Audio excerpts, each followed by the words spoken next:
greatest catastrophe in human history began not on a battlefield, but in a small fortress on the Black Sea coast, with a corpse flying through the air. That great catastrophe that would wipe out half of Europe's population, the Black Death. The year was 1346.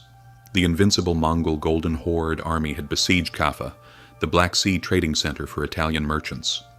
But in the massive Mongol camp, wounds appeared that swords couldn't inflict. Soldiers fell one by one, bleeding profusely. The plague had taken hold of the camp. Realizing he couldn't conquer the city, the Mongol commander Jani Beg ordered the most brutal biological weapon ever recorded. The swollen corpses of soldiers who had died from the plague were loaded onto catapults and hurled over the walls of Kaffa into the very heart of the city. Apocalypse erupted in the streets of Kaffa.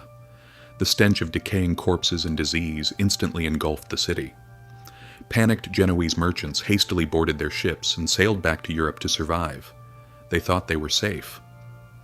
But they hadn't noticed the invisible passengers hiding in the dark holds of the ships, the black rats carrying the plague-infecting fleas. In late 1347, these death ships reached the port of Messina in Sicily. When port officials boarded the ships, they were met with a horrifying sight. Most of the sailors were dead and the survivors groaned in agony. The ships were ordered to leave the port immediately, but it was too late.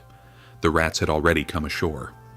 In just a few months, the disease spread from Italy to France, then to England, and across the entire continent. The streets filled with corpses, the feudal system collapsed, and the sociology of Europe changed forever. A few plague-infected corpses launched from Crimea claimed millions of lives when they reached Europe. The deadliest butterfly effect in history began with the release of that catapult.